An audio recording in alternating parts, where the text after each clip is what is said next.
The Pentagon wants to ramp up missile production in a really big way. Over the next several years, the US wants to build a lot more missiles, like a lot, and it's signing multi-year agreements with defense primes to make that happen. This effort will cover a whole spread: precision strike missiles, air-to-air missiles, ship and fleet defense weapons, and ballistic missile interceptors. After years of concern over magazine depth and the real possibility that we could run out of high-end munitions in a sustained fight, leaders are realizing they need to rethink what we buy and how we buy it to keep up with not just overwhelming opening salvos, but also to sustain grinding operations and conflicts. There is more to this story than missile production, though. There is also a shift happening where cheaper but still perfectly capable missiles and other munitions are being prioritized to take on smaller targets like the cheap drones we are facing all over the world. So today on Task and Purpose, let's talk about what the Pentagon and industry are up to, how the classic missile magazines are changing, and what all this means.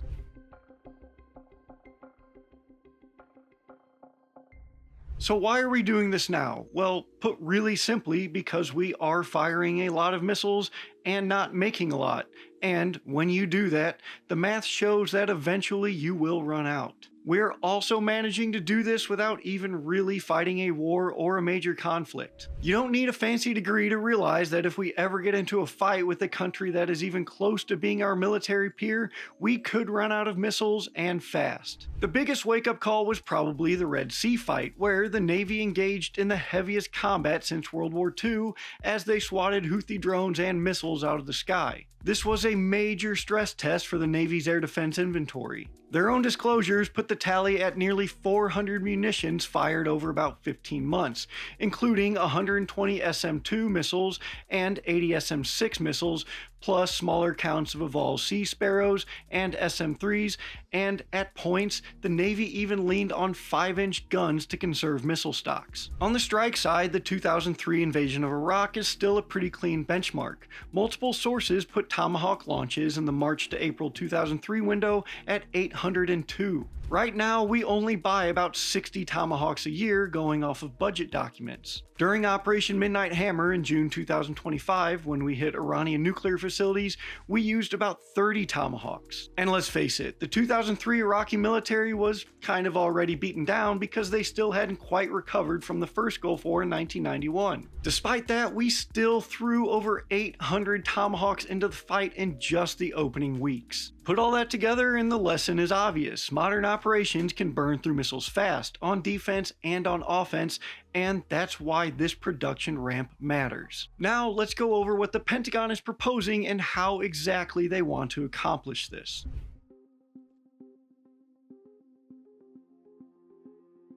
Building thousands of more missiles each year is not easy, nor is it cheap. To do this, the manufacturers need to invest in new facilities and employees, so logically, they want guarantees that this will actually happen and that they won't get stuck with new facilities, new assembly lines, and hundreds of new employees. So in this case, the Pentagon is giving them framework agreements. Before we really get going though, I'm going to mention what each missile costs right now, and I'm doing this here because I just couldn't find a place to do it later smoothly, and so I'm being lazy and just crudely jamming it in now. Anyway, a Tomahawk costs about $3.62 million, AMRAAMs are about $1.38 million, SM-6s are at $4.9 million, and THAAD interceptors cost a whopping $12.4 million in tax dollars. THAAD interceptors aren't used very often right now, but as ballistic missile threats grow and we work toward the Golden Dome, we should expect that they'll be more in demand in a major fight. Now, the cost of these can be complicated because things are baked into them like support,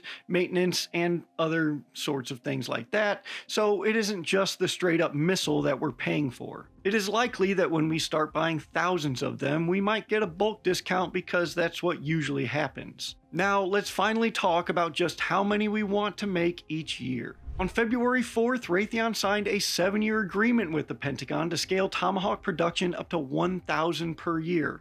Remember that right now we only buy about 60. Raytheon, which is now part of a larger firm called RTX, also makes the AMRAAM air-to-air missile, and output on those will now increase to at least 1,900 per year.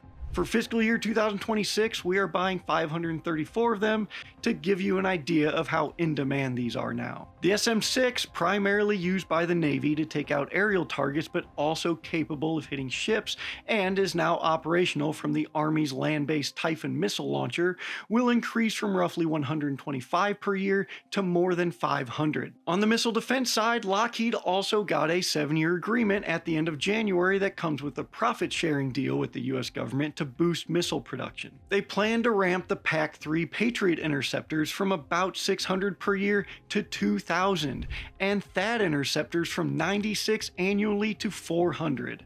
These are all high-end, incredibly capable munitions capable of hitting land, sea, and aerial targets with extreme precision. They can take out other nations' most advanced platforms and their missiles, but lately they've mostly been used to shoot down cheap drones like the Shahed, which run about $30,000 each. This math doesn't make a ton of sense on the surface, but remember, if that drone gets through, it can easily cause a lot more than a few $1,000,000 worth of damage, and of course, the human factor has to be considered, both in how much it costs to train service members and the fact that they're a human being. But the math still has to math here, so let's talk about that.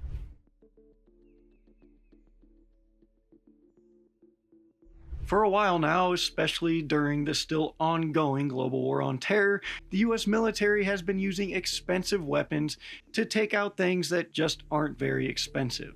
Most recently in the Red Sea, like we discussed, US Navy ships were shooting down cheap drones and other threats using a lot of SM-2s, 3s, and 6s. As we discussed rather crudely just a little bit ago, those are really f***ing expensive. People often point to this as being stupid or wasteful, and maybe it is, but when something is flying toward your ship or your base, you're not going to check your account balance before firing something to shoot it down. But there is a strategic problem buried in that. If your adversary can devote large numbers of relatively cheap weapons and you answer every single one with a high-end interceptor or a bomb, you can win the engagement and still lose in the long run. Money does not grow on trees, even for the Pentagon. Every dollar that we spend on those high-end missiles is a dollar that can't go to other gear that can also save lives and make our enemies' lives a living hell. Is it objectively awesome to fire a $4 million missile from a $500 million ship?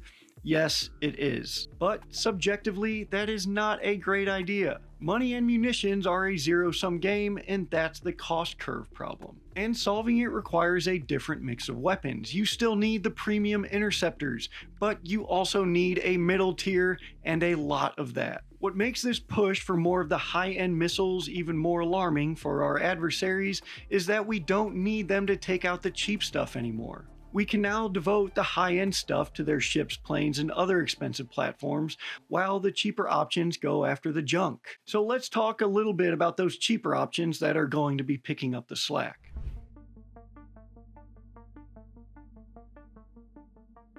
A major threat is small drones like the Shahed. Think Group 3 and lower, and to help, here's a chart from the Modern War Institute. Taking them out is becoming more important, obviously, and a lot of cheaper options are coming online to handle this. Let's start with probably the easiest example, and that is the Coyote. We talked about this one in a previous video, so if you want to know more about that than what we're going to get into here, go ahead and watch that. I'll link it, it'll be in the description and at the end of the video. Coyote started as a small unmanned aerial system to take out other small UAS. There are now 3 variations of varying capabilities, and what started as a simple counter-drone drone now has a ground strike capability. In September 2025, the Pentagon dropped $5 billion on Coyotes, including fixed and mobile launchers, kinetic and non-kinetic interceptors, and Ku-band radar systems, all to be fielded by 2033. The most capable Coyote right now is just about $200,000, so this relatively cheap drone can take some jobs that the SM-6 was doing, and maybe even the Tomahawk, or at least the Hellfire. Regardless, it's a decent solution, and it has over 170 kills in combat already. Anduril's Roadrunner M is another attempt to solve the same category of mission, counter-drone defense with a cheaper, scalable interceptor. The Pentagon awarded Anduril a $250 million contract to deliver more than 500 Roadrunner Ms plus electronic warfare capability through its Pulsar system. Roadrunner M also brings a different concept of use because it is a recoverable interceptor, meaning it can potentially return if it doesn't get used. This helps a lot with that cost curve problem. A traditional interceptor is a one-time expense. A recoverable interceptor creates the possibility of a system you can reuse at least some of the time, which is exactly what you want when you're dealing with swarms and repeated attacks. The Pentagon is clearly buying into the idea that you need a cheaper tier of defensive weapons that you can fire more often. And it isn't doing this only on land. The Navy is also interested in deploying these kinds of systems to help defend higher value ships without burning through the bigger, more expensive missiles sitting in vertical launch cells. The Hellfire has even been updated into a counter-UAS role, and at just about $200,000 per, that is not a bad option when compared to a $4 million missile. And that also helps with the cost problem, but also the magazine depth problem. Restocking those VLS cells that hold your SMs traditionally require ships to return to port, and a Flight 3 Arleigh Burke only has 96 cells. In a heated fight, those will go quickly. Now, in October 2024, the Navy did test at-sea replenishment of those VLS cells, and that's still being developed fully. But even at sea, this is a logistical burden requiring specific ammo ships and equipment. So being able to stock smaller, but still capable munitions to take out the lower-end threats is a huge bonus for commanders. It isn't just interceptors that are getting cheaper. New land strike options are also coming out. In late January 2026, L3 Harris won a Navy deal to develop Red Wolf vehicles for the Marine Corps Precision Strike program. We also have a video out on this launched effects system if you want to know more. In testing, these have been launched from the AH-1Z Viper helicopters, giving them a long-range precision strike weapon that can hit moving targets, including ships, beyond 200 nautical miles or about 230 regular miles. That is pretty incredible range, especially compared to the classic Hellfires with a range of about 7 miles. This gives the Marines an over-the-horizon strike capability to hit targets with the launch platform well out of the threat bubble of anti-air defenses. At an estimated $300,000 per vehicle and with a modular payload capability to include non-kinetic options like jammers and decoys, this solution covers a lot of areas of concern. The Red Wolf and other weapons are indicative of an overall push to more range, more options, and enough rounds that training and real-world use don't feel like you're killing a unicorn each time you push the button.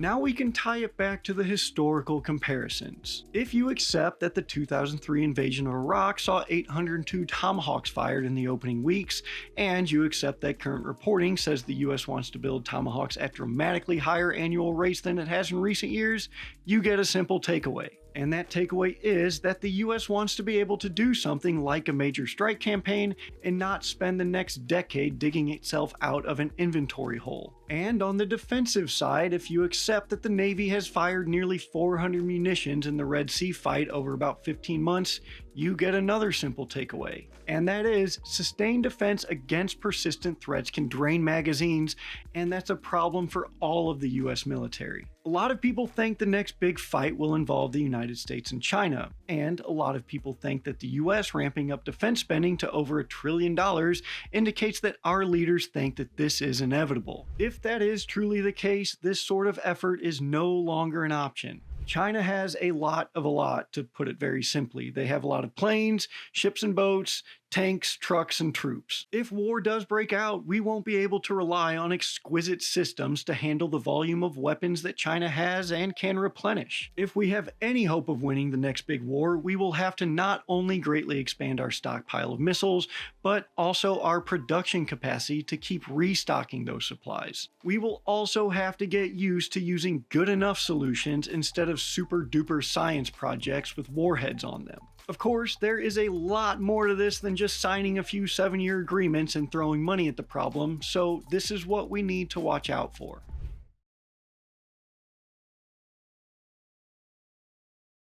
First, the interceptor is not the whole system. You still need the expensive parts like sensors that can spot and track targets, networks that can move that data, command and control that can decide what to shoot, and crews who can run the whole thing under pressure. Second, cheap is always relative. Compared to a multi-million dollar missile, something in the hundreds of thousands can look like a bargain. But compared to a drone that you can buy off the internet, it's still a pretty serious cost. The point isn't that these are cheap like consumer tech, the point is that they're cheap enough to fire more often without draining the weapons you can't replace quickly. Third, performance claims have edges. Electronic warfare, decoys, and countermeasures are part of the game now, and the details matter. A system that works great in one environment, one mix of weather, jamming, clutter, and target types, can get stressed in another.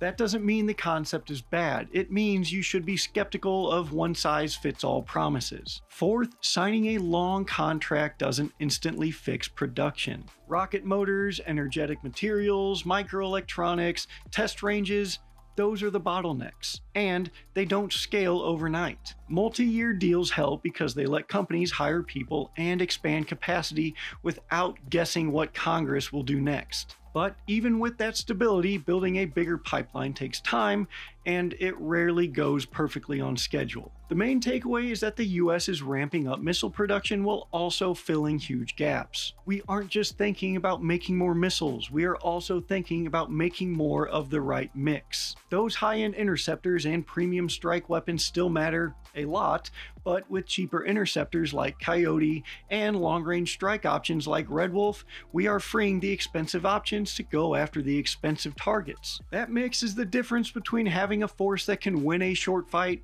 and having a force that can stay in a fight. So let us know what you think in the comments. If you got anything about this, we certainly would like to know, so go ahead and drop it below and we'll get in there and talk with you about it too. Alright, it's channel update time and I don't really have a whole lot. I do want to announce that we have a Discord server now. I know we had one before, but I don't know what happened. No one has access to it. So I started a new one. That link will be in the description and I'll drop a link in the comments. So that's where a lot of the channel updates are going to go. So I'm just going to, talk to you guys there if you really want to talk there. Other than that, I'm Kyle, your friendly ginger producer man. You are all dismissed. Thank you so much for being here. Sincerely, it's always a pleasure and I will see you next time.